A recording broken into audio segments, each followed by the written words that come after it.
Hello बच्चों, कैसे आप लोग। प्रिपरेशन मंत्र चैनल में आप लोग का स्वागत है। मैं कुणाल किशोर, आपका फिजिक्स टीचर। पिछले क्लास में हम लोग करंट से रिलेटेड टॉपिक स्टार्ट किए थे, जिसमें आपको हमने क्या सिखाया था, करंट के बारे में, व्हाट इज करंट, करंट का फॉर्मूला और ओम्स लॉ से रिलेटेड कॉन्सेप्ट। ठीक है ना। ओम्स लॉ का फॉर्मूला क्या था, V equal to I R, और उसमें रेजिस्टेंस और रेजिस्टिविटी के बारे में कॉन्सेप्ट को आपको सिखाया था। आज हम लोग उसके आगे के टॉपिक को देखेंगे, रेजिस्टेंस से रिलेटेड कॉन्सेप्ट को। ठीक है ना। सबसे पहले तो रेजिस्टेंस क्या होता है बता चुके थे। रेजिस्टेंस किसको बोलते हैं, resistance property of the wire which oppose the flow of current. मतलब मान लो इस वायर में जो करंट फ्लो कर रहा है, उसके फ्लो को रोकने का प्रॉपर्टी क्या है, रेजिस्टेंस। और इस वायर को क्या बोलेंगे, रेजिस्टर।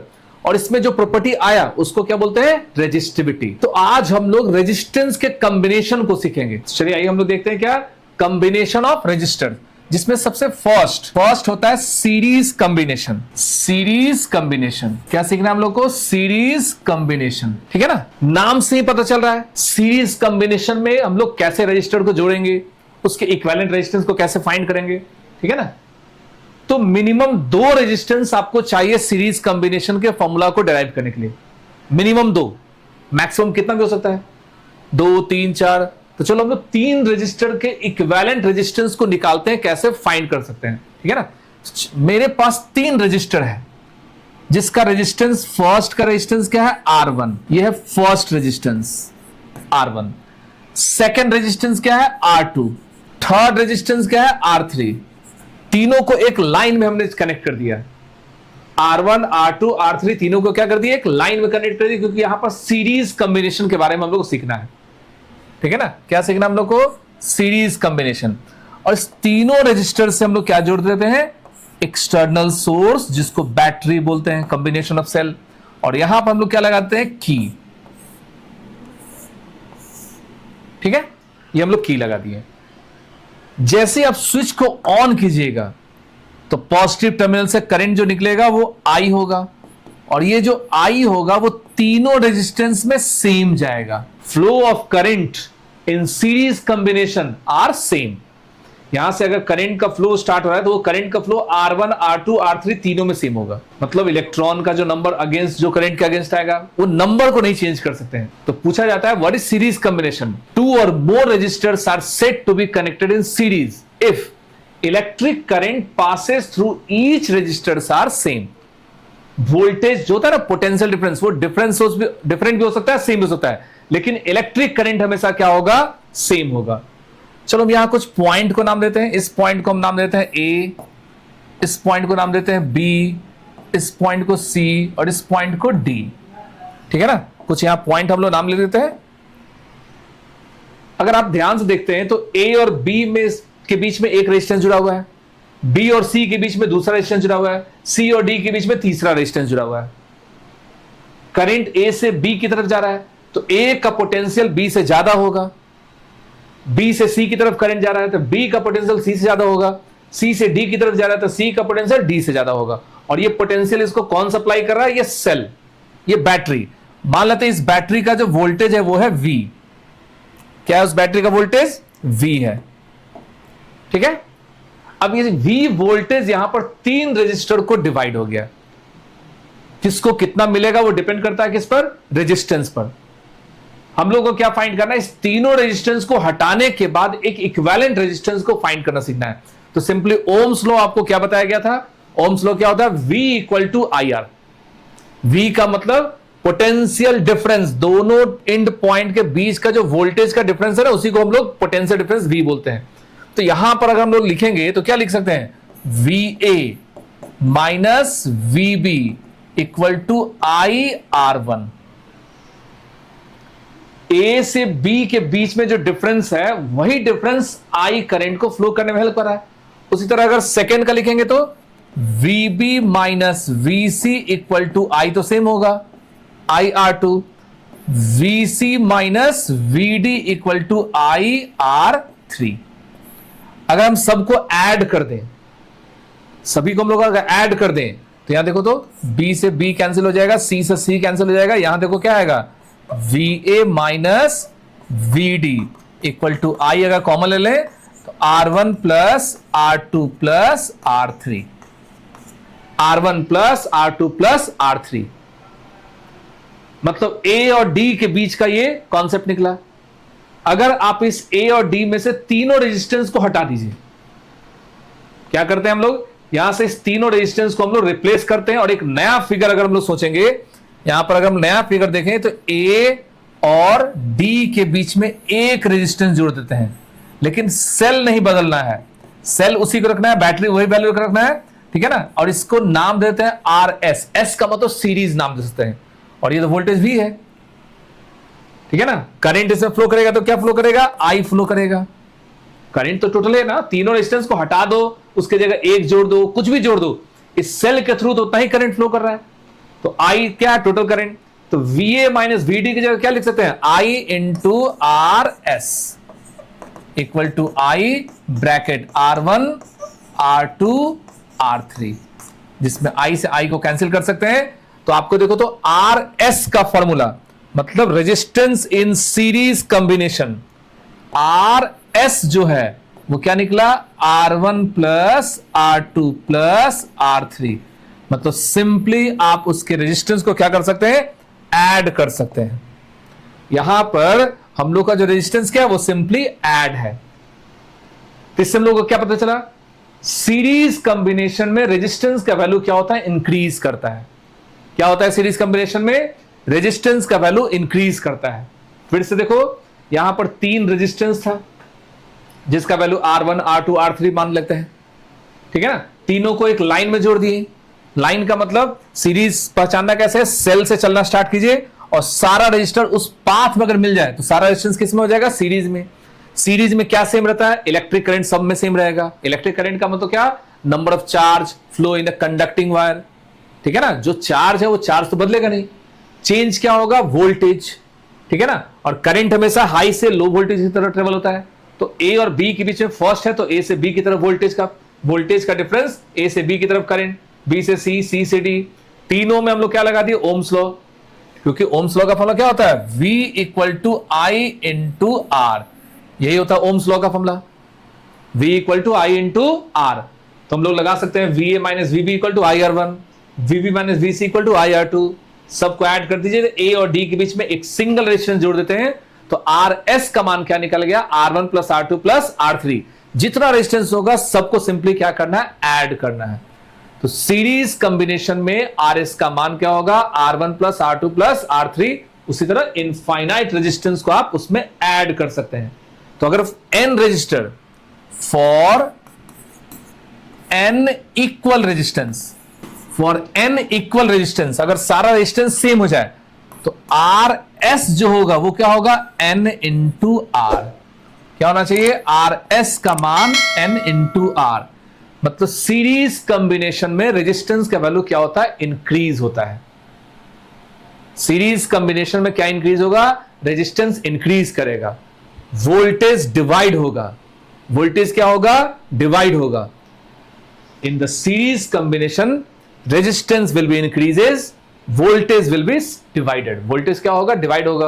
अब किस रेजिस्टेंस को वोल्टेज ज्यादा मिलेगा, कम मिलेगा, ठीक है ना, उसके लिए भी कॉन्सेप्ट हम लोग देखेंगे। तो यहां तक तो आपको एकदम आराम समझ में आया होगा। सिंपली ये 10th का टॉपिक है कि सीरीज कॉम्बिनेशन में हम लोग इक्विवेलेंट रेजिस्टेंस हम लोग कैसे निकालते हैं, ठीक है। चलिए यहां पर हम लोग एक कॉन्सेप्ट को देखते हैं, वोल्टेज को डिवाइड करते हैं तो उसका एक फॉर्मूला निकालना चाहते हैं, ठीक है ना। ध्यान से देखो, दो रेजिस्टर्स है R1 और ये है R2। इसको हम एक सेल से जोड़ देते हैं। स्विच को ऑन करेंगे, स्विच को जैसे ही ऑन करेंगे तो इसमें क्या करंट फ्लो होगा, आई करंट फ्लो कर रहा है। मान लेते हैं फर्स्ट रेजिस्टेंस का जो वोल्टेज है वो हम मान लेते हैं V1 और सेकंड रेजिस्टेंस का वोल्टेज जो है वो मान लेते हैं V2। मतलब फर्स्ट का वोल्टेज V1, सेकंड का V2 और ये टोटल क्या है, V है, ठीक है ना। हम लोग को V1 V2 के बीच में एक रिलेशन निकालना है। तो अगर हम लोग यहां ध्यान से देखें तो V1 इक्वल टू क्या होगा, I into R1। V2 equal to क्या होगा, I इंटू R2, ठीक है ना। दोनों को अगर डिवाइड कर दें तो V1 by V2 equal to क्या होगा, R1 divided by R2। Divide कर सकते हैं। अब हम लोग क्या करते हैं, दोनों को तरफ 1 ऐड कर देंगे। देखो 1 ऐड करने से देखो क्या फायदा मिलेगा, एडिंग 1 ऑन बोथ साइड।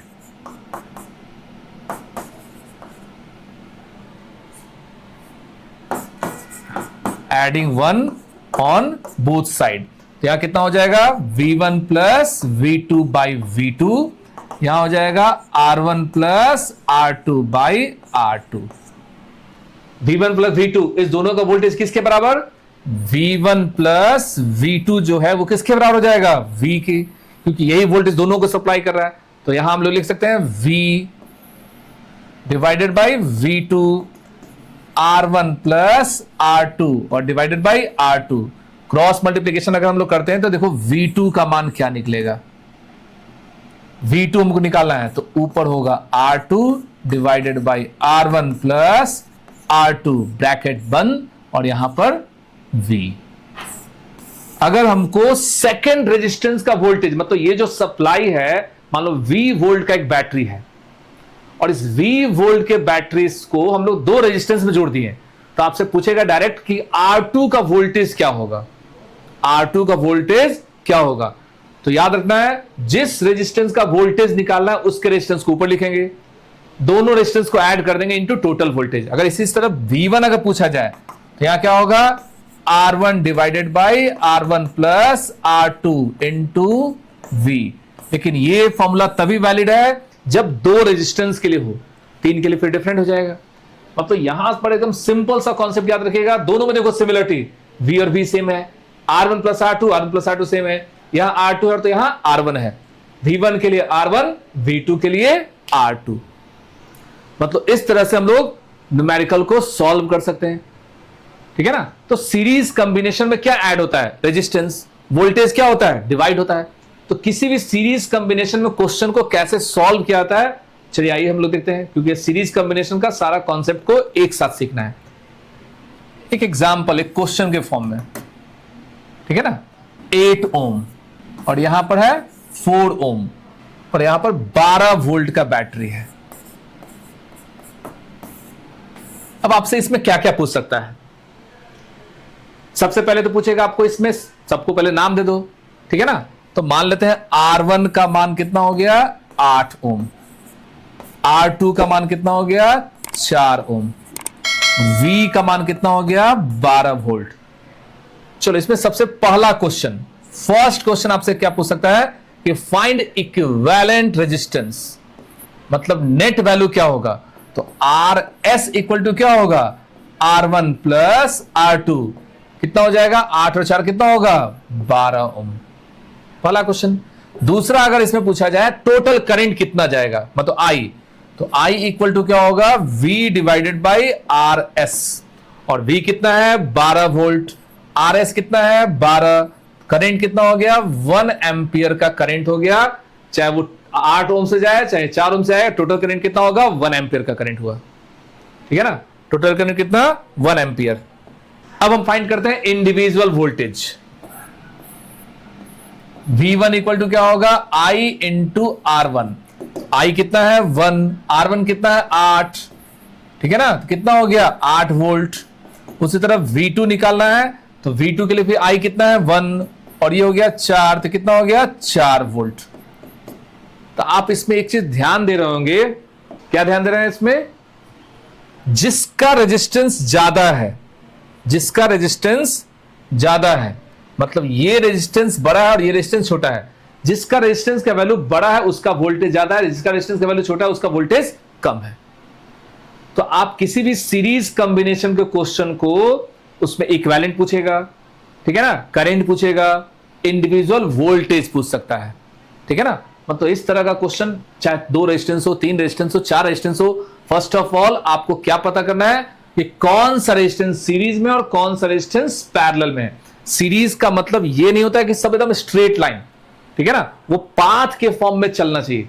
वो सीधा चलने का मतलब, वो अगर पाथ के फॉर्म में चल रहा है तो सारा रेजिस्टेंस क्या होगा सीरीज में होगा, और सीरीज में आप कभी भी इक्विवेलेंट रेजिस्टेंस को निकालना होगा, कुछ नहीं करना है, सिंपल सा कॉन्सेप्ट है, सीरीज में इक्विवेलेंट रेजिस्टेंस में रेजिस्टेंस को ऐड कर दीजिए, ठीक है ना। करंट निकालना है तो ओम्स लॉ का कॉन्सेप्ट लगा दो, वोल्टेज निकालना है तब भी ओम्स लॉ, मतलब रेजिस्टेंस का न्यूमेरिकल बनाना है तो आपको सीरीज पैरेलल का कॉन्सेप्ट को क्लियर रखना पड़ेगा। ठीक है ना। मान लो क्वेश्चन अगर ऐसा हो, मान लीजिए यहां पर 4 ओम है, 6 ओम है, 10 ओम है, वोल्टेज कुछ भी है, ठीक है ना। अब आपसे पूछेगा क्या इसका इक्विवेलेंट रेजिस्टेंस क्या होगा, तो ये नहीं होना चाहिए एकदम सीधा रहेगा तभी सीरीज है। सीरीज का मतलब अगर पॉजिटिव सेल के पॉजिटिव टर्मिनल से चलना स्टार्ट कीजिए और उस सेल के नेगेटिव टर्मिनल पर वापस आइए। अगर रास्ते में कोई ब्रांच नहीं बढ़ता है और टोटल रेजिस्टेंस अगर उसमें फॉलो हो गया तो सारा रेजिस्टेंस किस में होगा, सीरीज में होगा।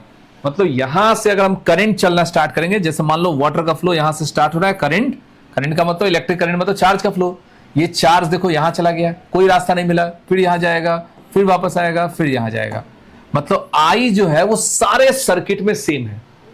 क्या सेम है, आई जो है वो सारे सर्किट का सेम है। इसलिए इसका इक्विवेलेंट रेजिस्टेंस निकालने के लिए सिंपली क्या ऐड करना है, फिर अगर इसको हमको आर एस अगर पूछेगा तो क्या लिखेंगे, 4 + 6 + 10, ये कितना हो गया, 20 ओम का रेजिस्टेंस होगा। तो इक्विवेलेंट रेजिस्टेंस फाइंड करने के लिए एकदम सिंपल सा कॉन्सेप्ट है, सीरीज पैरेलल में सारे रेजिस्टेंस को क्या कर दीजिए, ऐड कर दीजिए। और अगर रेजिस्टेंस निकल गया तो करंट निकाल सकते हैं, करंट निकल गया तो आप वोल्टेज फाइंड कर सकते हैं। तो आई होप ये टॉपिक आप लोग को अच्छे समझ में आया होगा, सीरीज कॉम्बिनेशन का फॉर्मूला, ठीक है ना। इस तरह के वीडियो देखने के लिए चैनल को लाइक कीजिए, सब्सक्राइब कीजिए। Thank you for watching preparation Mantra channel.